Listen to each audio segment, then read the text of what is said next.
नमस्कार। आप देख रहे हैं स्पेशल कवरेज न्यूज और मैं हूं आपके साथ शिव कुमार मिश्रा। सुप्रीम कोर्ट के वरिष्ठ अधिवक्ता, पूर्व केंद्रीय मंत्री और मौजूदा राज्यसभा सांसद आज एक प्रोग्राम किया है। इस प्रोग्राम में छत्तीसगढ़ के पूर्व मुख्यमंत्री भूपेश बघेल, उनके बेटे और उनके अधिवक्ता तीनों के साथ उन्होंने बातचीत की। उन्होंने कहा केंद्र में नरेंद्र मोदी सरकार ने ईडी, सीबीआई और इनकम टैक्स को एक टूल किट बना लिया। विपक्ष के नेताओं के घर जाना, उन्हें गिरफ्तार करना, उन्हें जेल भेज देना, जमानत हो तो झूठे तथ्य प्रस्तुत करना, और फिर जब मेरिट पर केस पहुंचे तो एक भी सबूत साबित नहीं होना और नेताओं का बेदाग छूट जाना। और छोटा मोटा नहीं, ऐसा 95% केसों में यही हुआ। तो क्या सारा भ्रष्टाचार विपक्ष के ही मुख्यमंत्री करते हैं? इस दौरान पिछले 12 वर्ष में एक भी सत्ताधारी दल के घर ना तो ईडी गई है, ना इनकम टैक्स गया है, ना सीबीआई गई है। तो इसका मतलब इन 12 वर्षों में भारतीय जनता पार्टी के किसी नेता ने कोई भ्रष्टाचार नहीं किया। और कई नेता ऐसे थे जिन पर बीजेपी ने आरोप लगाया कि ये अव्वल दर्जे के भ्रष्टाचारी है। अगर वो नेता भी भाजपा की शरणागत हो गए, भाजपा में सम्मिलित हो गए, तो उन नेताओं पर भी भ्रष्टाचार के दाग धुल गए।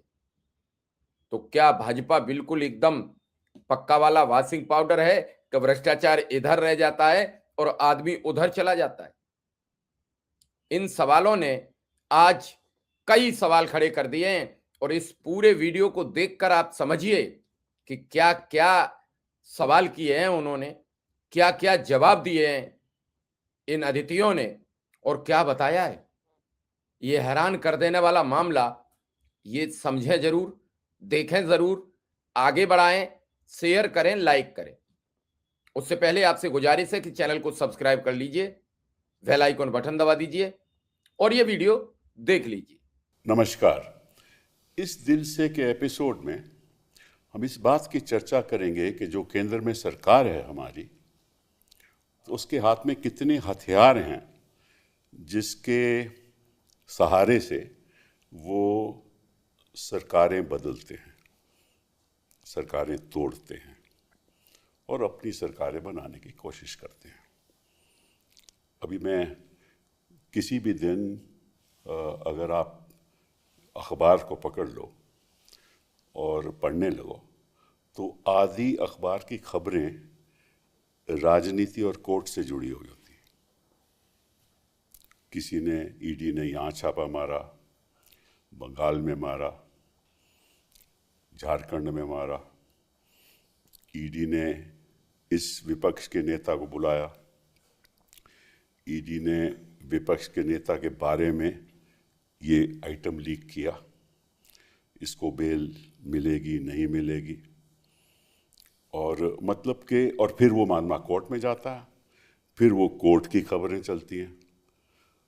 और मतलब ये है कि इस सरकार के पास कितने ही हथियार हैं। एक सीबीआई हथियार है, एक इन्फोर्समेंट डायरेक्टरेट हथियार है, फिर इनकम टैक्स से शुरुआत होती है।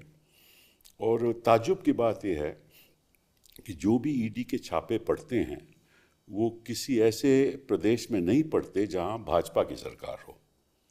ये भी एक अद्भुत बात है, क्योंकि ऐसा लगता है कि जहां जहां भाजपा की सरकारें हैं वहां तो कुछ गलत हो ही नहीं रहा और सभी मतलब के दूध के धुले हुए हैं। और राजनीति में इतना अंतर है कि सब जो विपक्ष में बैठे हुए हैं वो सब करप्ट हैं और जो सत्ता पक्ष में बैठे हुए हैं वो दूध के धुले हुए हैं। मतलब कि उनके खिलाफ तो कुछ हो ही नहीं सकता क्योंकि सरकार बैठी हुई है। तो हम इस बात की चर्चा करेंगे कि क्या इन्फोर्समेंट डायरेक्टरेट एक सरकार का ऐसा हथियार है जिसके साथ जिसकी वजह से सरकारें गिराते हैं, तोड़ते हैं और विपक्ष के नेताओं को टारगेट करके उनकी छवि खराब करते हैं। और जहाँ जहाँ इनको लगे कि वो विपक्ष के नेताओं को भी तोड़ सकते हैं, उनको अपने पक्ष में लेकर अपनी सरकार बनाकर उन्हीं लोगों को जिनके ऊपर ये आरोप लगाते रहे, सालों साल आरोप लगाते रहे कि ये भ्रष्ट हैं, ये हैं, वो हैं, उन्हीं भ्रष्ट लोगों को अपनी सरकार में लेकर और उनके साथ बैठकर और कभी कभी मंत्री भी बना देते हैं। तो ये ऐसा लोकतंत्र तो मैंने विश्व में देखा नहीं, लेकिन हमारी जो सरकार है ऐसी सरकार को विश्व में किसी ने नहीं देखा, क्योंकि बड़ी ही ऐसी सरकार है जो अपनी पीठ थपथपाती है और इनको मालूम है कि जब कोर्ट में मामला जाएगा तो ना तो मैजिस्ट्रेट बेल देगा, ना स्पेशल कोर्ट बेल देगा, ना हाई कोर्ट बेल देगा, और अगर सुप्रीम कोर्ट खुदा ना खास्ता कभी बेल दे भी दे तो एक और मुकदमा शुरू कर देंगे। और इनका एक और खासियत है कि जब पहले मुकदमे में इनको बेल, विपक्ष के नेता को बेल मिलती है, तो फिर दूसरे मुकदमे में उसको तुरंत अरेस्ट कर लेते हैं ताकि वो जेल में रहे, और अगर दूसरे मुकदमे में बेल मिल जाए तो तीसरा मुकदमा चला देते हैं। तो ये इनका रवैया रहता है। तो इसके बारे में हम चर्चा करेंगे। खास हमारा जो दृष्टिकोण रहेगा वो छत्तीसगढ़ पर रहेगा, क्योंकि छत्तीसगढ़ में भूपेश बघेल जी के साथ इनका बहुत ही स्नेह रहा, और वो स्नेह हमें दिख रहा था जब वो मुख्यमंत्री थे, और किस तरह से उनको ये टारगेट कर रहे थे उसके बारे में बात करेंगे। फिर उनके बेटे को भी इन्होंने अरेस्ट कर लिया, और बेटा बेचारा जेल में रहा, ना उसका राजनीति से कोई ताल्लुक। और उनके साथ हम एक वकील साहब भी हमारे साथ हैं जो उनकी पैरवी करते रहे हैं।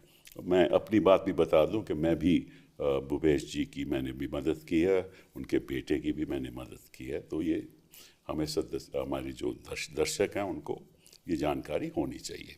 तो सबसे पहले तो भूपेश जी बहुत बहुत आपका धन्यवाद। जी नमस्कार। आप मतलब कि राजनीति से, इंडियन यूथ कांग्रेस से के वक्त से जुड़े हुए हैं 1980 के बाद, और 2003 से लेकर 2008 तक आपने पाटन से जीते हैं आप असेंबली। 93 से लेके 2000 हाँ अभी कंटिन्यू हूँ मैं। नहीं, वो एक तो बार 2013 में फिर आप आए ना, एक बार लूज किया। ठीक है ना, एक बार लूज किया 2013 से लेकर अब तक फिर आप वहीं, ठीक है ना, गलत बात नहीं है। एक बार 2004 के करीब आई थिंक आप रायपुर से हारे थे, लोकसभा है।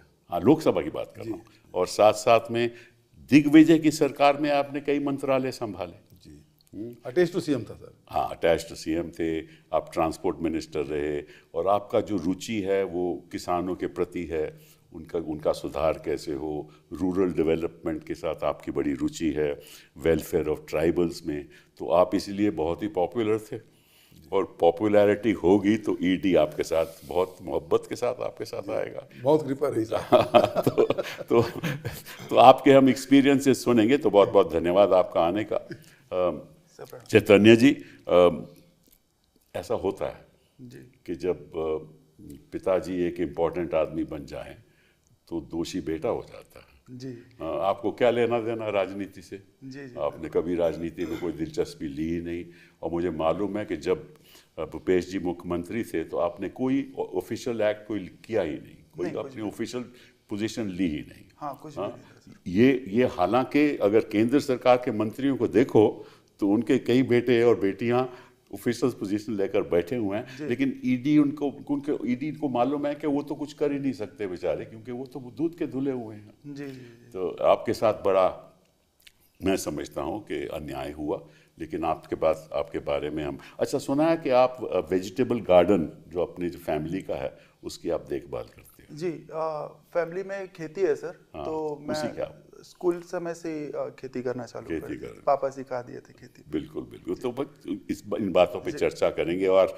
जेल में जब गए तो आपको क्या वहाँ दिखा, किस तरह से उनका रवैया था आपके प्रति, उसके बारे में बात करें। Mayank ji, thank you very much. Mayank मेरे कॉलीग हैं सुप्रीम कोर्ट में, बड़े काबिल वकील हैं, और ऐसे ऐसे लोग जिनके प्रति ईडी की खास मोहब्बत रहती है, आप हमेशा उन लोगों के साथ खड़े रहते हैं ताकि बेल मिल जाए, और हम भी कभी कभार आपकी मदद कर ही देते हैं। तो बहुत बहुत धन्यवाद आपका यहाँ आने का। भूपेश जी, सबसे पहले मैं पूछूं कि ये जो ईडी जब से आप चीफ मिनिस्टर रहे और इनको लगा कि आप हिलने नहीं वाले और हारने नहीं वाले, तो इन्होंने ईडी आपके पास भेजी, तो उन 5 सालों में ज़्यादा विस्तार से तो नहीं, मोटी मोटी बात आपके बताओ कि क्या इन्होंने किया, ईडी अफसर क्या करते थे वहाँ आकर? पहली बात तो सर कि ये सरकार तोड़ना चाहते हैं।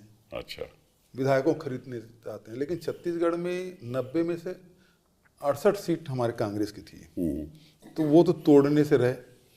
तो फिर इन्होंने ये जो झारखंड का जो चुनाव हुआ और पार्टी ने मुझे जिम्मेदारी दी, सीनियर ऑब्जर्वर के नाते वहाँ भेजा, वहाँ इनको उम्मीद थी अमित शाह जी को कि सरकार बीजेपी की बन जाएगी, लेकिन गठबंधन ने हेमंत सोरेन जी और हम लोगों के साथ इस प्रकार से ट्यूनिंग रही कि वहाँ सरकार कांग्रेस गठबंधन की बन गई।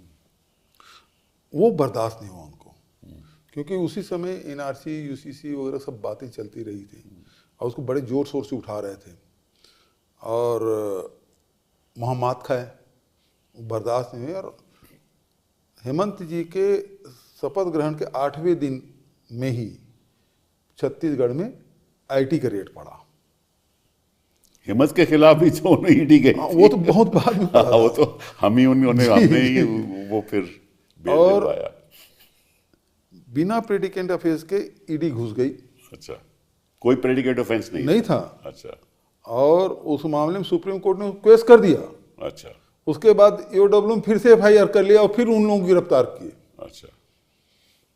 तो किस तरह से आते थे ये छत्तीसगढ़ में, कैसे आते थे ईडी? अपने फोर्सेस के साथ आती किस? हाँ, पूरे फोर्स के साथ आती थी, पूरे फोर्स के साथ। मतलब सीआरपीएफ के जवान रहते थे, पैरामिलिट्री फोर्स के। अच्छा। वहाँ के लोगों को पता ना चले तो यहाँ से चार्टर प्लेन लेके जाते थे और पूरा फोर्स उनके साथ पहुँचता था। और रायपुर के, भिलाई के, दुर्ग के, बिलासपुर, रायगढ़, कोरबा, दंतेवाड़ा, जगदलपुर, ऐसा नांदगांव, कोई शहर नहीं बचा छत्तीसगढ़ के जहाँ ईडी वाले ना गए हों या सेंट्रल एजेंसी। छत्तीसगढ़ देखा नहीं होगा ना, वो चाहते थे हर जगह हमें देख भी जाए, कभी गए नहीं होंगे। पूरा घूम लिए साहब। कोई मतलब छोटा मोटा शहर भी है वो नहीं बचा। अच्छा। वो इतना दहशत के कल्पना नहीं कर सकते। मतलब आज इस मतलब छापा पड़ने वाला है, ईडी पड़ेगा कि आईटी पड़ेगा कि सीबीआई पड़ेगा, फिर पता चलता था हाँ ये एजेंसी आ रही है, तो वो एजेंसी फिर किस शहर में जाने वाली है। अच्छा। फिर उसका लोकेशन सब लोग निकालते रहते। जानकारी नहीं रहती थी आप? हाँ, वो फिर लोगों की इंफॉर्मेशन तो मिल ही जाता था लोग। और उसके बाद निजी संस्थानों में, अधिकारियों के यहाँ, और तो और मतलब कलेक्ट्रेट में और स्टेट गवर्नमेंट के ऑफिस में, चाहे इन्वायरमेंट डिपार्टमेंट हो, चाहे तो इन्वायरमेंट डिपार्टमेंट इसी से क्या ताल्लुक? कोई लेना देना नहीं। अच्छा। मतलब उनके जो चहेते, जो इन्फॉर्मर, जो प्रोसीड्स ऑफ क्राइम किस किस्म के होते हैं एनवायरनमेंट? उसमें क्या है, इन्वायरमेंट ने घटना एक बता रहा हूँ कि इन्वायरमेंट का वायलेशन किया तो एक जो इंडस्ट्री है उसकी बिजली काट दी गई। अच्छा। कि आप ठीक काम नहीं कर रहे हैं, वायलेशन हो रहा है इन्वायरमेंट का। तो इन्वायरमेंट ऑफिस चले गए। अच्छा। और जब तक के उनको प्रेशर किया कि उसको बिजली कनेक्शन जोड़ो, उस प्लांट को चालू करो। अच्छा। हाँ। और तब तक बैठे रहे जब तक कि वो चालू नहीं हो गया। ऐसी। तो ये यहां तक के काम करते हैं लोग, ईडी के लोग। और दिन दहाड़े मतलब वर्किंग आवर में भी कलेक्ट्रेट में जाना, वहाँ पूरे कार्यालय में AK-47 लेके खड़े हो जाए, पब्लिक आ रही है जा रही है, तो उन अधिकारियों के तो मतलब विश्वसनीयता खत्म हो गया। और अधिकारी लोग डर भी गए। परिवार के लोगों को तंग करना, रिश्तेदारों को तंग करना, उनके साथ जो सहयोगी संगी साथी थे उनको तंग करना। मतलब अभी तक मैं समझता हूँ कि 700 से अधिक छापे पड़े होंगे। 700 से अधिक? जी, पूरे छत्तीसगढ़ में। और इसके किस दौरान में? यहाँ 20 से लेके अभी तक के। अच्छा। आखिरी तो अभी पड़ा है, अभी चल ही रहा, छोटी मोटी चलते रहता है। अच्छा। तो जहाँ जहाँ आप अधिकारी देखिए, बने? जब मैं झारखंड चुनाव में था, हाँ। तो पहली बार चुनाव के बाद पड़ा। अच्छा। उसके बाद यूपी चुनाव हुआ तो हर 8वें दिन में पड़ता था। अच्छा। फिर मैं यहाँ आ गया हिमाचल प्रदेश। अच्छा। तो लगातार छापे पड़ते रहे। अच्छा। फिर आसाम गया। अच्छा। फिर छापे पड़ते रहे। और हमारे सरकार जब छत्तीसगढ़ के चुनाव आया तो फिर तो लगातार छापे पड़े, गिनती नहीं उसकी। और सरकार जाने के बाद जब मैं यहाँ का पंजाब को प्रभारी बना तो फिर मेरे घर छापा पड़ा। तो आपसे पूछते क्या थे? छापा तो करके के कुल मिला के अधिकारियों से, व्यापारियों से केवल इतना ही कहते थे कि भूपेश बघेल का नाम ले दो या उसके परिवार का नाम ले दो, उसके लड़के का नाम ले दो, हम आपको छोड़ देंगे। तो अधिकारी आपको आकर बताते थे ये कह रहे हैं? हाँ, अधिकांश लोग बता देते थे कैसा बोले। तो अधिकारियों को भी समझ देते थे? सबको बुलाते थे, कई कई तो बिना सम्मान के भी जाते थे, कहीं भी घुस जाते थे। जब हमारे यहाँ, अब देखिए ये लोग अति कर डालते, जब हमारा प्लेनरी सेशन हो रहा था रायपुर में, जब खड़गे जी वहाँ से वहीं निर्वाचित हुए, करीब 15,000 डेलीगेशन आए हुए थे पूरे देश भर के। अच्छा। उस समय हमारे ट्रेजरर के यहाँ रेड डाल दिए, और जो वहाँ जो टेंट वगैरह लगा रहे थे उसको ऑफिस में बिठा कर रखे थे, ईडी ऑफिस में। मतलब निर्लज्जता और निम्न हरकत के मतलब पराकाष्ठा है कि प्लेनरी सेशन हो रहा है, खड़गे जी मंच से दिए कि ये गलत हो रहा है।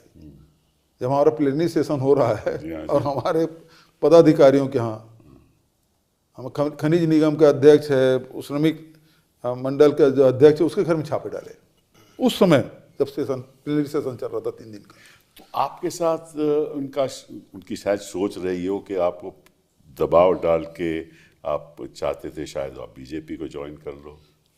उनकी मंशा वही रही होगी, क्योंकि 1-2 बार अमित शाह जी भी बुलाए थे मुझे। अच्छा। मोदी जी भी बुलाए थे, लेकिन मैं समझा नहीं कि वो लोग किस लिए बुलाए हैं। हाँ। अच्छा। लेकिन इशारा उनका मुझे बाद में समझ आया कि जब मैं मिल के आता था उसके बाद और छापा पड़ता था, फिर पूछते थे कि आपको कैसे मदद करें। अच्छा। तो उनका लाइन ये होता था कि आपके खिलाफ कौन कौन सा केस चल रहा है। अच्छा अच्छा अच्छा अच्छा। कौन कौन से आपके अधिकारी जो आपकी विश्वसनीय, तो उनको बड़ी फिक्र रही होगी कि हमारे मुख्यमंत्री रहे हैं, उनके खिलाफ केस चल रहे हैं, ठीक नहीं है, हम सुधार देते हैं जी। हाँ। तो मैं उनको बोला भी कि मुझे बहुत सुखद आश्चर्य हो रहा था कि मैं विपक्ष का हूँ और मेरा विपक्षी धर्म ही ये कहता है कि मैं आपकी आलोचना करूँ, और मैं करता भी हूँ। अच्छा। लेकिन उसके बाद भी आप मुझे बुला के सहयोग करने की बात कर रहे हैं, तो ये मेरे लिए सुखद आश्चर्य था। मैं तो सोच नहीं सकता था कि आप ऐसा सहयोग करना चाहते थे। ऐसा बोल के जाता था और 8वें दिन फिर से छापा पड़ जाता था। एक बार तो प्रधानमंत्री जी फोन करके बोले, साहब आप तो मदद करूंगा बोले थे, आप तो यहाँ रेड डालवा दिए। अरे मैं अधिकारियों को बोलता हूँ, बात करता हूँ। अच्छा। हाँ, ये स्थिति है भाई।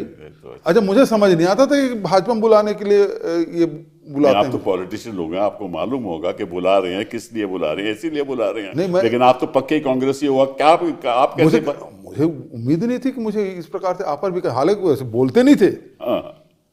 लेकिन बाद में समझ आया कि मैं उसको कुछ बोल के नहीं आया, कमिटमेंट करके नहीं आया, और इस कारण से फिर हर 4-चौथे दिन 5वें दिन छापा पड़ जाता था, जितने बार भी गया। अच्छा।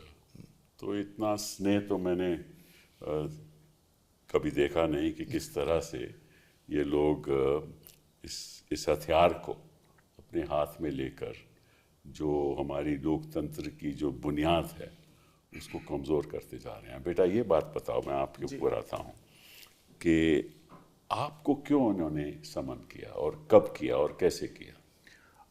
पहली बात तो ये है सर कि मुझे आज तक कि कोई भी समन सीडी कार्यालय से मुझे मिला ही नहीं, कुछ भी प्राप्त मिला ही नहीं कभी? जी सर।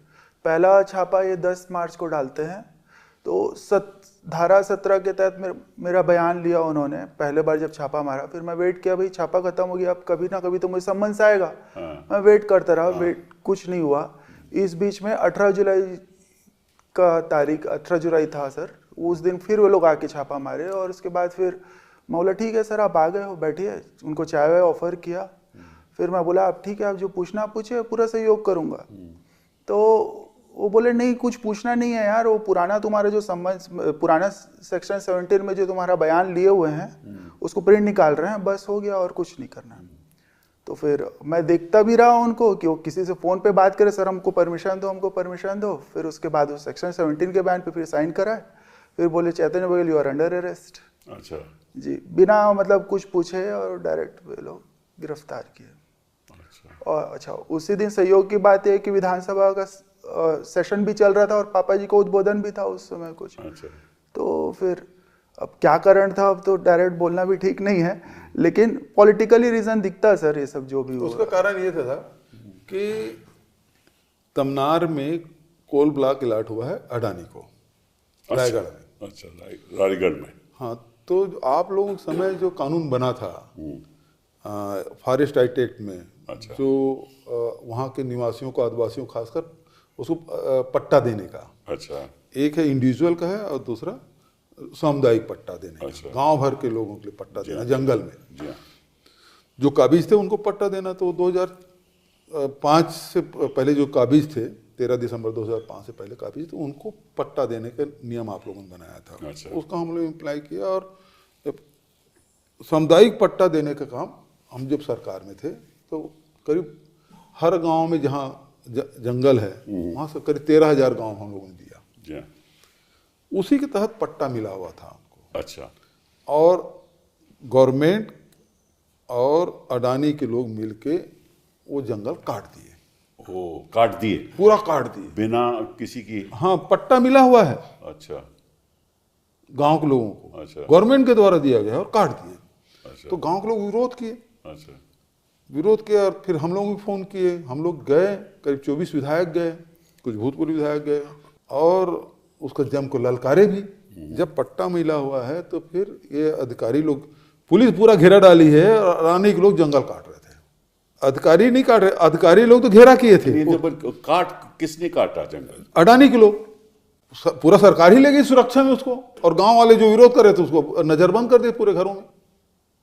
तमनार की बात बता रहा हूं। तो आपने कोई एफआईआर वगैरह नहीं की? और तो भाई हम लोग तो विरोध के विधानसभा में उठाए, अच्छा, वहां कोई सुनने वाला नहीं है। तो जैसे हमने विरोध किया, और 8 दिन बाद, इसका जन्मदिन था 18 जुलाई, उसी दिन इसको गिरफ्तार किया। तो ये बताने के लिए जो अडानी की विरोध करेगा, हाँ, उसको जन्मदिन का तोहफा मिलेगा। हाँ, जन्मदिन का तोहफा मिलेगा। हाँ, तो वो तोहफा मिला। जी सर। हाँ, तो आपने स्वीकार भी कर लिया। जी सर, जी सर। और आपको इन्होंने जब जेल भेजा तो कहाँ भेजा? सर रायपुर के सेंट्रल जेल पे भेजे। Raipur central jail? जी सर। तो कहाँ रखे आपको? सर उन्होंने सेल पे रखा था। एक सेल, आइसोलेटेड सेल? हाँ, आइसोलेटेड, सॉलिटरी कन्फाइनमेंट बोलते हैं सर उसको। क्यों सर, आपके क्या क्या क्या आपके खिलाफ क्या हो सकता है कि सॉलिटरी कन्फाइनमेंट में आपके रखे? सर वो उनके हिसाब से आप कुछ कोई था। टेररिस्ट नहीं हो? जी आप सर। कोई जी जी, तो वहाँ पे 170 दिन इन्होंने रखा सर। 70 दिन? 170 दिन सर। 170 दिन? जी सर। और जेल जाने के बाद सर एक चीज और समझ आया सर कि किसी कोर्ट तो आपको सजा दे दी, आपको विचाराधीन कैदी के रूप में आपको जेल भी भेज दिया, लेकिन जेल जाने के बाद एक चीज समझ आया सर कि वो तो कोर्ट का एक सजा ही है, लेकिन उससे दूसरा सजा भी है सर, वहाँ की प्रताड़ना झेलना। मतलब एक अपराध के लिए जो भी आप अभियुक्त बन गए हो, आपको 2-2 बार सजा मिल रही है।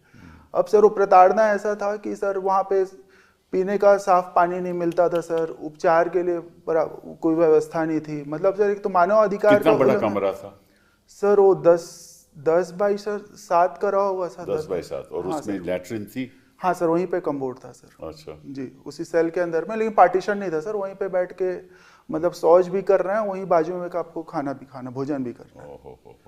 तो सर उपचार का भी बहुत खराब स्थिति था। चारपाई देते थे सोने के लिए? हाँ, कंबल देते थे सर। वो चारपाई नहीं होता। चारपाई देते नहीं थे सर, कि जमीन पे सोता था सर। जमीन पे सोते? जी सर, जी सर। तो आजकल तो कहते हैं कि जमीन पे सोते तो आदमी की मतलब सेहत बढ़ जाती है। हाँ? सर वो तो ब्लेसिंग से डिस्गाइज है सर, वो ठीक है जमीन नहीं, पे हम तो मजाक कर रहे हैं। मतलब कि इतनी सुविधा भी, हाँ, जिसके खिलाफ कोई कार्रवाई नहीं हो, जिसके खिलाफ कोई मुकदमा चला नहीं जी हो, सर। जिसकी कोई सजा नहीं हो, जी। उसको आप सॉलिटरी कन्फाइनमेंट में रखो, जमीन पे सोने को कहो, जी सर। और शौचालय भी उसी कमरे में करो, और अपना भोजन खाना भी भी वहीं पे भोजन भी करें। उसी हाँ। कमरे में करो, जी। और आइसोलेटेड सेल में रखो। जी। ये लोकतंत्र का, हिंदुस्तान के जो विकसित भारत का रवैया देख रहे हो आप? सर और आश्चर्य की बात है कि जब वहाँ पे जो इलाज भी होता था सर, जो जैसे नॉर्मल जो इंजेक्शन लगाना हो गया, कैनुला लगाना हो गया, ड्रेसिंग जो है सर, वो कोई प्रोफेशनल लोग नहीं करते थे सर। कैदी लोग ही इंजेक्शन लगा रहे थे। मतलब मानव अधिकार का खुला उल्लंघन था सर वहाँ पे। ओह माय गॉड, कैदी लोग इंजेक्शन लगाते? कैदी लोग इंजेक्शन लगा रहे हैं सर, और वही लोग ड्रेसिंग कर रहे हैं, कोई हाइजीन मेंटेन नहीं। और ऐसे में मेरा तबीयत भी खराब हुआ। अच्छा। तो वे लोग, अब घर वालों को पता चला तो ये लोग लगाए कोर्ट से निवेदन किए भाई कि इनको हॉस्पिटल भेजे, जिला हॉस्पिटल इलाज के लिए। तो जेल वाले उसमें भी उन्होंने कहा कि नहीं ये ठीक है और भेजने की कोई ज़रूरत नहीं है। तो इस टाइप से वहाँ ये पे तो अक्सर होता है। लेकिन प्रताड़ना था सर। हमने कई बार देखा, कई जो ऐसे ही आपके जैसे लोग, पीड़ित लोग जो गलत तरीके से जी। इनको रखा जाता है, वही होता है कि वहाँ कोई जेल सुपरिंटेंडेंट है, हाँ सर। और जो है इस अस्पताल से जो इलाज करता है वो वही जो वो कहते हैं वही करेगा। हाँ मतलब वैसा बहुत किस्से थे सर जेल के। तो आपके साथ ऐसे कितने लोग वहाँ जिनको उपचार नहीं मिल पाता था, ऐसा बोल रहे हैं सर? हाँ हाँ हाँ सर, एक सीनियर विधायक भी वहाँ पे थे सर, आदिवासी विधायक थे। अच्छा। कवासी लखमा जी, वो लगातार कंप्लेन करते रहे कि मेरे सीने में दर्द है, सीने में दर्द है। उनको उपचार के लिए भेजा नहीं गया। फिर मैंने पापा जी को बताया तो उन्होंने डीजीपी को जब खत लिखा तब जा करके उनको जिला अस्पताल भेजा गया सर। मतलब रिक्वेस्ट किए और प्रतिनिधि मंडल भी जाके उनसे मिले। तो ये स्थिति थी सर उपचार की। तो वहाँ महिलाएं भी रखती हाँ, वो अलग विंग रहता है सर उसका। और वहाँ पे सर स्थिति इतनी खराब है, लोग आके बताते थे कि जैसे कोई हॉस्पिटल, जो जेल के अंदर छोटा सा हॉस्पिटल होता सर, जैसे उपचार के दौरान उसको अच्छे से उपचार पहले तो मिलता नहीं था। अगर कोई जैसे सर एक्सपायर हो गया तो उसको सर ऑक्सीजन मास्क ले जा करके हॉस्पिटल भेज देते थे सर, जिला हॉस्पिटल। मतलब ऐसा सुनने को मिलता था सर वहाँ पे। और सेम ऐसे ही एक हमारे कांग्रेस के नेता भी सर वैसे ही हुआ सर, उनके साथ बताते हैं। जीवनलाल ठाकुर थे चारामा के। अच्छा। उनके साथ भी पूरा छत्तीसगढ़ बंद का आह्वान भी हुआ उनके एक्सपायर होने पे। तो वहाँ जज लोग नहीं आते इंस्पेक्शन करने के लिए कि भाई, और फिर वहाँ सुनवाई हो कि ये इस जेल में ऐसा है, ऐसा नहीं है, ये सुविधाएं नहीं है, कोई आता है कि नहीं? सर जज को तो वही दिखाया जाता है सर जो वो दिखाना चाहते हैं सर। पर आप तो वहाँ बोल सकते हो ना कि भाई। सर वो सबको हम लोग को सेल वेल में डाल देते सर, उधर कहाँ आते थे सर वो लोग, उस तरफ नहीं आते थे। आपसे मिलने नहीं आते थे? आपसे बातचीत नहीं होती थी? कभी नहीं सर, कभी नहीं। तो सुनवाई कभी हो ही नहीं सकती?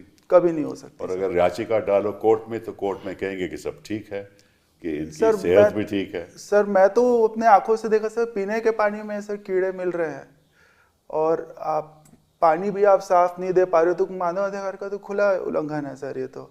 मतलब वो तो मेरा अधिकार है साफ पानी पीना, मुझे इलाज कराना। इवन सर कुछ वार्ड पे भी ऐसे थे सर जहाँ पे कैदी लोग की इतनी खराब स्थिति सर, वे लोग को जब पानी कमी होती थी सर, वो लोग शौच के लिए सर नाली के पानी रोक करके शौच करते थे सर। बहुत खराब स्थिति सर जेल पे, बहुत ज्यादा। अगर ये स्थिति है तो हर नल में जल कैसे होगा? बिल्कुल सर, बहुत बहुत दुख की बात है। आप तो वकील रहे हैं और आपको सब जानकारी होगी, तो आपकी क्या राय है इस बारे में? This is not sir the isolated incident नहीं है जो चैतन्य के साथ जेल में हुआ। ये एक सिस्टमैटिक प्रॉब्लम है, कंटामिनेटेड वाटर और improper medical care, unqualified people treating the inmates. So it is their right to have human treatment, right to life, right to health की हम बात करते हैं। These are all facets. नहीं, आपको कई बातें आपके जो मौकल लोग हैं वो आपको बताते होंगे, आपके जो क्लाइंट बताते होंगे, तो कुछ बताओ दर्शकों को भाई क्या रहता है उनके साथ, क्या बीतती है? ईडी के रिस्पेक्ट ईडी की बात मैं कर रहा हूँ। हाँ सर, ईडी के में मतलब ED में sir there is a very peculiar way now, this very dangerous trend what we have observed throughout the country, not in this particular case, that multiple agencies targeting selected individuals, filing multiple charge sheets and keeping them in custody. वो कैसे, जरा दर्शक हिंदी जानते हैं तो कोशिश करो कि हिंदी में बताओ। जी। तो ED क्या करती है कि एक ही केस में एक ही मटेरियल के ऊपर आप जो है अपना इन्वेस्टिगेशन लॉन्च करते हैं, एक एक्यूज को आप अरेस्ट करते हैं, जैसे ही प्रेडिकेट ऑफ ईडी की आपकी बेल एक इनको जब समझा देते हैं दर्शकों को कि ईडी का जो ज्यूरिसडिक्शन है, ईडी तब मुकदमे में आएगी जब एक एफआईआर लॉन्च होगा। एफआईआर मतलब किसी ने चोरी की, किसी ने कोई मर्डर किया जिससे पैसे का लेन देन हुआ, और कोई ऐसा चीटिंग हुई या कोई और किस्म का ऑफेंस हुआ, किडनैपिंग हुई जहाँ पैसे का लेन देन हुआ, तो वो एफआईआर लॉन्च हो जाती है। जब एफआईआर लॉन्च हो जाती है कि जो पैसे का लेन देन होता है वो पीएमएलए में जो कानून है उसके द्वारा उसको कहा जाता है these are proceeds of crime. That means ये जो क्रिमिनल एक्ट हुआ है उसका ये पैसा है, तो ईडी तुरंत आ जाती है। Correct. ये सीधी बात है ना। Correct. हाँ, तो जब ईडी आ जाती है और एफआईआर लॉन्च हो जाता है तो फिर ईडी उसको तफ्तीश करती है, जो प्रोसीड्स उस एफआईआर से निकलते हैं निकलते हैं। तो उनको एक एफआईआर चाहिए होता है, एक प्रेडिकेट ऑफेंस जिसको हम बोलते हैं, जिसमें एक लिस्ट ऑफ ऑफेंसेस हैं जो शेड्यूल का पार्ट है। अगर किसी भी व्यक्ति ने कोई भी शेड्यूल ऑफेंस किया है या उसकी उसमें 420 भी है, 302 भी है, सब है, 120 भी कॉन्स्पिरेसी भी है, और ऐसे 467 ये ऐसे बहुत Forgery सारे फॉर्जरी भी कुछ है, बहुत सारे ऑफेंसेस हैं। तो अगर उनमें से कोई भी आपके ऊपर आरोप है और उसके ऊपर में अगर आपके ऊपर में एफआईआर रजिस्टर हुआ है तो ईडी उसके अंदर जांच कर सकती है। तो कानून के हिसाब से ईडी को जो उस चोरी से या उस चीटिंग से या उस फॉर्जरी से जो पैसा जनरेट हुआ है, जो प्रोसीड जनरेट हुआ है, उसकी तफ्तीश करनी होती है कि उस पैसे का जो सोर्स है, जो बाकी जो आरोपी है उसको कहीं छिपा के उसको सिस्टम के अंदर तो नहीं डाल रहा है, पैसा सुरक्षित रहे, पैसा सुरक्षित रहे। That is their fundamental point on which this money laundering act was envisaged, और ये आया था। बट उसका मिसयूज इस तरह से हो रहा है कि एजेंसीज जितनी भी हैं उसकी जांच नहीं करती हैं। वो जांच जो करती हैं वो प्रेडिकेट का जो जांच है वो भी जांच वो करती हैं, और जो मनी लॉन्ड्रिंग का जांच है वो जांच भी वो करती हैं। तो वो एक सुपर एजेंसी की अगर और भी कोई क्राइम कमिट किया हो जो वो बनाते हैं उसकी भी जांच वही करती है, उसकी भी जांच वो करती हैं, जिसका उस एफआईआर से कोई लेना देना भी नहीं है। एग्जैक्टली। तो उस वजह से ईडी जो है, काफी हाईकोर्ट ने भी कई जजमेंट्स में ऑब्जर्व किया है कि एक सुपर कॉप की तरह एक्ट करती है। हाँ, मतलब जब घोड़ा बेलगाम हो जाए ना तो जो मतलब कहीं भी जा सकता है, कहीं भी जा सकता है, किसी को भी पकड़ सकता है, सरकार का घोड़ा, सरकार का। तो इसके अंदर में ऐसा होता है कि अब ईडी जो है बेल जैसे ही आप लगाते हैं तो इनका जो ईडी के ऑफेंसेस हैं, इसमें जो लॉ है हमारा, इट इज सो स्ट्रिक्ट कि इंसान किसी भी आरोपी को बेल मिलना बहुत मुश्किल है, और उसको ये इंश्योर करते हैं कि एक्यूज्ड को या आरोपी को बेल ना मिले। वो कैसे करी जाती है कि आप जैसे ही बेल की लगाते हैं और उनको पता होता है कि भाई अब बेल पे सुनवाई होने वाली है और अब एक्यूज को बेल मिल सकता है, तो उसी समय आपको प्रेडिकेट एजेंसी आके जिसमें एफआईआर हुआ है वो एजेंसी अरेस्ट कर लेती है। पहले वो अरेस्ट नहीं करती, पहले नहीं, वो वेट करते रहते हैं जब तक कि कुछ समय ना हो जाए, चार्जशीट ना दाखिल हो जाए, क्योंकि जब चार्जशीट दाखिल होगी, जिसको हम प्रोसिक्यूशन कंप्लेंट कहते हैं, उसके बाद ही है कि जब आपको बेल मिल सकती है, जैसा कानून में जजमेंट में सुप्रीम कोर्ट ने कहा है।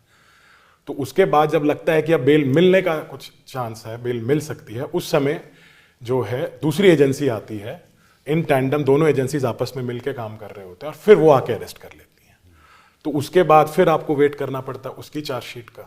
जैसे ही आपका वहां पर बेल आने लगता है तो एक और आपका केस बना दिया जाता है और उसमें आपको फिर उठा लिया। कैसे बना दिया जाता है कि आपके को एक्यूज्ड के साथ किसी से स्टेटमेंट लेकर उससे कहलाया जाता है कि इस आदमी ने ऐसा कुछ किया, वो एक नया केस बन जाता है, उस नए केस में एफआईआर लॉन्च हो जाती है, उस नए केस में उसकी अरेस्ट हो जाती है। तो ईडी का एक बड़ा विचित्र इसमें है कि इन्वेस्टिगेशन इनडेफिनिट है। वो नहीं चाहते कि इस केस किसी भी केस में ट्रायल हो, वो चाहते हैं इन्वेस्टिगेशन चलता रहे, क्योंकि इन्वेस्टिगेशन रहेगा तो तलवार हमेशा लटकती रहेगी आरोपी के ऊपर और उसके जितने भी सहयोगी हैं और जो सहयोगी नहीं भी। मैं आपसे सवाल पूछना चाहता हूँ कि ये किस तरह होता है, इसलिए मैं आपसे सवाल पूछ रहा हूँ कि चलिए एफआईआर लॉन्च हो गई, ईडी का ECIR जिसको कहते हैं वो उनकी एफआईआर होती है, वो लॉन्च हो गई, तफ्तीश शुरू हो गई।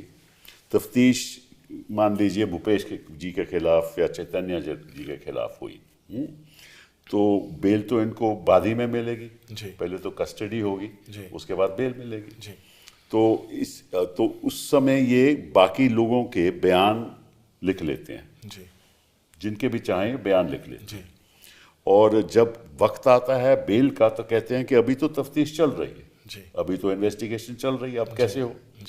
तो फिर उस इन्वेस्टिगेशन के बाद एक और कंप्लेंट फाइल कर देते हैं, सही बात है ना? बिल्कुल। अच्छा, जब वो कंप्लेंट फाइल करते हैं फिर कहते हैं कि अभी और इन्वेस्टिगेशन चल रही है, तो ऐसे महीने और कई बार सालों साल निकल जाते हैं। तो और बेल इसलिए नहीं मिलती क्योंकि कोर्ट को कहते हैं कि इन्वेस्टिगेशन तो अभी चालू है। ये सही है कि गलत? बिल्कुल बिल्कुल सही है सर। ऐसा होता है कि पहले प्रेडिकेट ऑफेंस में एक एफआईआर होता है, उसमें किसी एक एक्यूज को अरेस्ट किया जाता है। उस एक्यूज को उसके खिलाफ में चार्जशीट, क्योंकि अगर आप 60 दिन में या 90 दिन में आप चार्जशीट नहीं दाखिल करते हैं तो डिफॉल्ट बेल के एंटाइटलमेंट होती ऐसी बातें जनता इस देश की असलियत सुनना चाहती है, है। जी इसीलिए तो हम प्रोग्राम करते हैं ये। जी हाँ, जी, तो बताओ। तो भूपेश जी के साथ में चैतन्य जी का मैं केस देख ही रहा हूँ, तो चैतन्य जी नहीं, वाला और तो पीएस के मेरिट्स की बात नहीं करेंगे। जी हाँ, जी मैं वैसे कह रहा हूँ कि कितने साल वैसे लोगों को इनके अलावा, जी कम से कम अगर आप ईडी में अरेस्ट हुए तो 1 साल 1.5 साल तो कम से कम लगता ही लगता है। और ऐसा नहीं है कि आप बाहर आ गए तो आप, अगर इस केस में बाहर आ गए तो आप अब आपकी लिबर्टीज प्रोटेक्टेड है, आप दोबारा फिर अरेस्ट हो सकते हैं किसी और केस में। और मैं वही सर आपको मैं बता रहा था कि कैसा होता है कि एक एक्यूज को अरेस्ट किया जाता है और बाकी को एक्यूज को अरेस्ट नहीं करते हैं। हाँ, और उसके बाद उन को एक्यूज के ऊपर वो तलवार लटकती रहती है कि वो अरेस्ट हो सकते हैं क्योंकि तफ्तीश जारी है। तो उसके अंदर फिर उन को एक्यूज के ऊपर प्रेशर बनाया जाता है कि अगर आप हमारे हिसाब से स्टेटमेंट, प्रोसिक्यूशन के हिसाब से स्टेटमेंट नहीं देंगे तो हम जो है आपको भी अरेस्ट कर लेंगे। और ईडी के पास पावर अटैचमेंट का भी है, तो आपकी सारी प्रॉपर्टी भी जब्त कर लेंगे, आपके सारे बैंक अकाउंट भी फ्रीज कर लेंगे और आपको भी अरेस्ट करेंगे। और जहां जहां आपने फैमिली में जिधर जिधर वो पैसा गया है, कोई भी फाइनेंशियल ट्रांजैक्शन आपका हुआ है पिछले कुछ सालों में, उन सारे लोगों को, चाहे वो परिवार के हैं, चाहे वो आपके मित्र हैं, चाहे वो आपके रिश्तेदार हैं, उन सबको भी बुलाएंगे समन के लिए। तो एक तरीके से एक आदमी के पास कोई बहुत ज़्यादा चारा नहीं बचता है कि उनकी हिसाब से चलने के अलावा। तो उस हिसाब से वो वहाँ पर स्टेटमेंट आती है, जो आदमी चाहे वो है या नहीं है, पर आपको उनके हिसाब से चलना ही पड़ेगा। आप कितना समय रुकेंगे? तो ये इन्वेस्टिगेशन का ख़त्म ना होना अपने आप में एक बहुत ही बड़ा आर्टिकल 21 का वायलेशन है, विच इज, हम लोग बोलते हैं fair procedure established by law. तो इट इज़ नॉट फेयर, ये कोई फेयर प्रोसीजर नहीं है। इसी वजह से आप देखेंगे कि अभी लेटेस्ट मैं पढ़ रहा था कि लोकसभा में union minister of state finance ने बताया कि 6,444 cases been registered bye ED, जिसमें से कन्विक्शन सिर्फ 53 में हुआ है, विच इज़ लेस देन 1%। और वो इसीलिए है उसके अंदर कि आप देखेंगे कि किसी भी तो केस में political outcome 100%, legal outcome 1%। Political also, sir, there are about 199 cases registered against the politician. उसके अंदर it is even less than 1% as per their own statistics. फिर वही, मेरी बात आप समझे नहीं। जी सर। पॉलिटिकल आउटकम मतलब के हाँ जी सर, उनके वो नजरिए 100% है। वो 100%, 100%। और लीगल आउटकम 1%। करेक्ट। ठीक है तो ना? इसको हम लोग सर कहते हैं evergreening of the custody of a particular, क्योंकि तफ्तीश खत्म नहीं होगी। अब देखिए, मैं आपसे ये पूछना चाहता हूँ भूपेश जी, अब ईडी की बात हम कर रहे हैं, तो कितने महीने हो गए केजरीवाल जी बोले नहीं कुछ। रोज तो केजरीवाल जी विरोध करते थे सरकार का, वो तो रोज सुबह शाम करते थे ना। लेकिन अभी तो मैं कई महीने हो गए, हमने तो सुना ही नहीं। बिल्कुल नहीं, हाँ, तो ये क्या ईडी का इफेक्ट है? बिल्कुल ईडी का इफेक्ट लग रहा है, क्योंकि केवल संजय सिंह भर बोलते हैं हाँ, वहां से वो गिरफ्तार भी हो गए फिर भी बोलते हैं। बोल रहे हैं। हाँ, लेकिन केजरीवाल जी की बोलती बिल्कुल बंद है, और कईयों की बंद है। वो खांसना भी बंद कर दिए साहब। अच्छा। तो ये देखो, ये इफेक्ट है। उसका खांसी बंद हो गया, पूरी दिल्ली खांस रहा है। हाँ, दिल्ली का उसका इफेक्ट देखो। और देखो, हमारे जो झारखंड के मुख्यमंत्री रहे, उनके खिलाफ इन्होंने किया, इन्होंने सरकारें गिरा दी ईडी की वजह से। इन्होंने डिफेक्शन करवा दी, आपको मालूम है। तो आपको तो ये जानकारी रहेगी, कुछ उदाहरण हमें भी दे दो, बता दो आप। भाई महाराष्ट्र से जीता जागता उदाहरण है। उसमें क्या हुआ? इसमें क्या हुआ, अब वहाँ के विधायकों को तोड़ के आसाम ले गए, गुजरात ले गए, और उसके बाद एक मुसलमान विधायक ये बोलता है कि हिंदू खतरे में है, उसको बचाना है, हिंदुत्व को बचाना है। एक मुसलमान विधायक का बयान है। तो ईडी जो न बुलवा दे कम है, और जो न करवा दे कम है। तो ये सेंट्रल एजेंसी का भरपूर दुरुपयोग कर रही है। हेमंता विश्व शर्मा इसका जीता जागता उदाहरण है।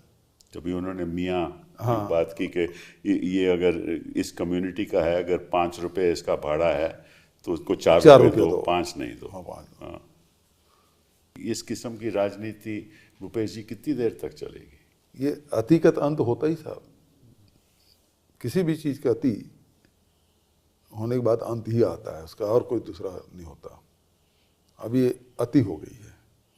तो जब ये समन भेजते हैं, मैंने सुना है, मैं गलत भी हो सकता हूँ, कि सारे परिवार की आमदनी के बारे में भी सब समन भेजते हैं कि पिछले 5 साल 10 सालों में आपकी कितनी आमदनी रही, आपकी बीवी की कितनी आमदनी थी। अब देखिए, लेकिन हमारे जो कांग्रेसी जो फिनेंस मिनिस्टर है हमारे चिदम्बरम साहब, इन्होंने कितनी बार कहा, ईडी ने, इन्वेस्टिगेटिंग अथॉरिटीज़ ने, कि चिदम्बरम जी की जो हजारों लाखों करोड़ों की प्रॉपर्टी बाहर है, हाँ, और जब से इनको बेल मिली है कई साल बीत गए, किसी ने कोई बयान दिया कि कितनी प्रॉपर्टी है। इनका मकसद है डराओ, अरेस्ट करो, कई महीने वो रखो, जेल में रखो, ये लोग डर जाएंगे, उसके बाद इनको क्या लेना देना है। इनका जो ऑब्जेक्टिव है वो कंप्लीट हो गया। राजनीतियों का सबसे बड़ा छवि होता है डिफेम करना, उसको बदनाम करना हर को, और जो बदनाम लोग हैं वो अपने पक्ष में ले लेते हैं। अभी देख लीजिए साहब, जैसे मुझ पे बिल्कुल चुनाव के पहले मुझ पे आरोप लगाया कि महादेव सट्टा में, मतलब प्रधानमंत्री जी गए, भूपेश बघेल ने महादेव तक के नहीं छोड़ा, 400-508 करोड़ रुपया लिया महादेव सट्टा वालों से। अब पता चलता है कि वो पीएमओ तक पहुंच गया है वो। अच्छा। अब उसके बारे में कुछ नहीं बोल रहे साहब। हिरेन जोशी क्या कर रहे हैं कोई नहीं बता रहे, वो कहाँ हैं, क्या कर रहे हैं, किसी को पता नहीं। लेकिन मुझे तो उस समय बदनाम कर दिया। वो तो गुप्त किसी उस पे जा रहे होंगे ना, अमेरिका में जा रहे होंगे, वहाँ कुछ क्या पता। लेकिन सवाल इस बात का साहब, अब तो डबल इंजन की सरकार है, लेकिन महादेव सट्टा तो आज भी चल रहा है, पूरे देश में चल रहा है, छत्तीसगढ़ में चल रहा है। तो वहाँ रोक क्यों नहीं लगती? क्यों नहीं कर रहे हैं? मुझे कहते थे प्रोटेक्शन मनी ले रहे हैं, और अब क्या कर रहे हैं? अब भी चल रहा है। तो मैं इनसे सवाल पूछता हूँ कि ये विष्णु सट्टा है, कि ये शाह सट्टा है, कि मोदी सट्टा है, अब कौन सा सट्टा चल रहा है? उस समय तो मुझे बदनाम किए खूब, कहीं प्रोटेक्शन, और उसमें सीबीआई छापा भी पड़ा मेरे घर में, कहीं प्रोटेक्शन मनी, कहीं डिफेक्शन मनी। सब तो पैसे का खेल है। हाँ, यहाँ तो ये लगता है। तो अभी देखो, आप तो युवा बेटे हो हमारे, जी सर। और आपके मन में क्या बीत रही होगी कि ये क्या हो रहा है इस देश में अभी से? बिल्कुल सर, मैं तो पॉलिटिक्स में भी नहीं हूँ, और पापा जी हैं, तो हम लोग तो मतलब 6 साल का था जब मैं, तब पापा जी विधायक बन गए थे, तब से देखता आ रहा था। लेकिन सर, मैं एक नॉन पॉलिटिकल बंदा हूँ, मैं तो पॉलिटिक्स में बिल्कुल भी मेरा कोई भी इन्वॉल्वमेंट नहीं है। मेरे साथ ऐसा हुआ तो अभी सोच पे हम लोग मजबूर हो गए सर कि अब देश किधर जा रहा है सर। मतलब किसी की कोई गलती नहीं है, आप उसको डायरेक्ट आप उसके ऊपर आरोप लगाते हैं। मैं सर 9 बजे मुझे ईडी गिरफ्तार करती है सर, न्यूज़ चालू था सर, 9:01 में भाजपा के प्रवक्ता बोलना चालू कर दिए कि चैतन्य बल गिरफ्तार हो गया, उसने ये घोटाला किया। उनको कैसे पता चला? मतलब आप तो सब मिले हुए हो सर। गांठ है ना इनकी। जी सर, सिर्फ एक गिरफ्तार करना सर, डिफेम करना सर, बस। 9 बजे मैं गिरफ्तार होता हूँ सर, उसके बाद न्यूज़ चैनल डायरेक्ट सब बताना चालू कर दिए कि इतने का आरोप है, ये है, ये है, ये है। सिर्फ डिफेम करना है और कुछ कहना चाहूँगा सर, ये मिसयूज ऑफ लॉ है। ईडी के केस में, जैसे पुलिस केस में आपको एफआईआर अपलोड करना होता है 5 डेज के अंदर। ईडी के केस में ईसीआईआर की कॉपी नहीं मिलती है। खैर वो तो मामला चल रहा है सुप्रीम तो कोर्ट। सर, सेक्शन 50 का स्टेटमेंट जो किसी भी को एक्यूज्ड का है, वो एडमिसिबल इन एविडेंस हो जाता है। आपको ये प्रूफ करना पड़ता है कि आप गिल्टी नहीं हो। सिब्बल साहब, बहुत मजेदार घटना घटी हमारे यहाँ जब छापा पड़ा 10 मार्च को। अच्छा। और उस दिन सुबह से लेकर शाम तक के थे। ये मतलब नोट गिनने की मशीन वगैरह सब ले आए। अच्छा।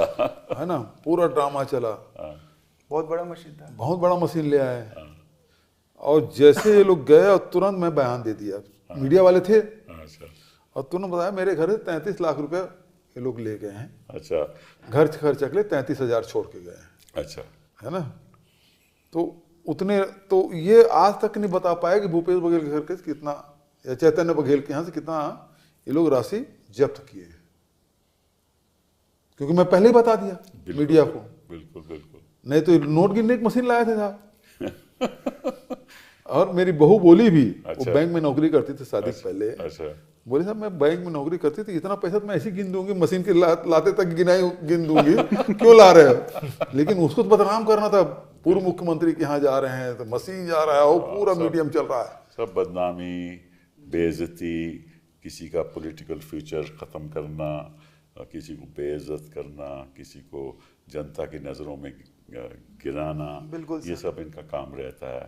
तो इसीलिए ईडी इनके लिए बहुत ही महत्वपूर्ण एजेंसी है। बिल्कुल और मैं आपका शुक्रिया भी करता हूँ, दाद भी देता हूँ कि आपके जैसे पॉलिटिशियन भी हैं जो डरते नहीं, बिल्कुल जो खरीद नहीं सकता, और हम सब लोग वकील लोग, ये तो हमारे देश के लिए एक बहुत बड़ी एक लड़ाई लड़नी है हमने फ्यूचर के लिए, क्योंकि अगर हमारा देश लोकतंत्र खत्म हो जाएगा। लेकिन साहब उसमें ये तो हम लोग हो गए साहब, लेकिन वकीलों पे कितना दबाव रहता होगा। अब मैं जैन बिल्कुल नौजवान वकील है उभरता हुआ, इन पे प्रेशर आता होगा, ये तो बता नहीं रहे, हमको हमारे प्रेशर को तो सब जान गए, आप पे कितना प्रेशर आता होगा? हमें नहीं आता। आज तक हमें कोई प्रेशर नहीं, मैं किसी और की तो बात नहीं कर सकता, हमें कोई ऐसी प्रेशर नहीं आता, क्योंकि इनको मालूम है। और अगर कोई ऐसी बात होती तो आज हम आपके साथ बातचीत नहीं कर रहे हो। नहीं, वो झेले होंगे साहब, अब एक सीमा तक दबाएंगे, कोशिश करते हैं दबाने के, बोलते ये बंदा दबने वाला नहीं है, तो फिर उसको छोड़ देते हैं। बिल्कुल। चलिए, बहुत अच्छी चर्चा रही और आपने कई ऐसी बातें कही जो जनता को मालूम नहीं, तो आपका बहुत बहुत धन्यवाद। आपने ये वीडियो देखा, चूंकि वीडियो काफी लंबा था, क्या आपकी राय है और क्या इस तरीके के बातें आप भी सोच रहे हैं, समझ रहे हैं कि ईडी, सीबीआई और इनकम टैक्स अपनी वास्तविक भूमिका नहीं निभा रहा है? वो चाहे चुनाव आयोग हो, बीजेपी और अन्य दलों के हिसाब से वो उसका एक सिस्टम तय कर रहा है, और इस सिस्टम में आप कहां फिट बैठ रहे हैं ये समझना बेहद जरूरी है। तो फिलहाल इस खबर को यहीं विराम दीजिए। धन्यवाद, नमस्कार।